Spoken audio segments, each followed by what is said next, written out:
मैं महादेव हूं और आज जो घटित हुआ है वह साधारण नहीं है। जिस घर में अभी कोलाहल मचा है, जहां घबराहट, डर और फुसफुसाहटें गूंज रही हैं, वहां तुम्हारा नाम बार बार लिया जा रहा है। तुम्हें लगता है तुम दूर हो, अनजान हो, पर सत्य यह है कि ऊर्जा के धागे पहले ही तुम्हें वहां बांध चुके हैं। जो हाहाकार तुम सुन नहीं पा रहे, वह कर्मों की प्रतिध्वनि है। जब किसी के भीतर भय जन्म लेता है तो सबसे पहले वह उसी का नाम लेता है जिससे वह सबसे अधिक डरता है। आज तुम्हारा नाम वहां डर बन चुका है। यह संयोग नहीं है, यह विधि का संकेत है। जो बोया गया था वह अब जाग उठा है। तुम सोच रहे हो मैंने तो कुछ किया ही नहीं, पर स्मरण रखो, हर युद्ध शस्त्र से नहीं लड़ा जाता।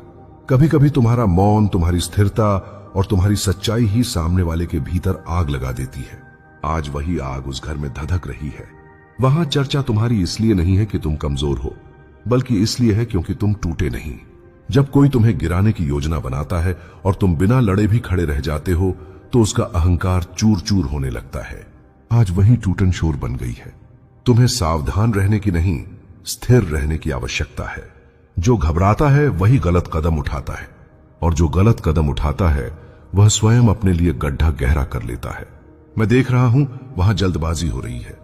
याद रखो, जब शत्रु आपस में सलाह करने लगे, जब दरवाजे बंद करके बातें होने लगे, जब नाम लेकर चर्चा होने लगे, तो समझ लेना योजना डगमगा चुकी है। आज वही स्थिति है। तुम्हारी शांति ने उन्हें असंतुलित कर दिया है। मैं तुमसे यह नहीं कहता कि डर जाओ, मैं यह कहता हूं कि सजग रहो।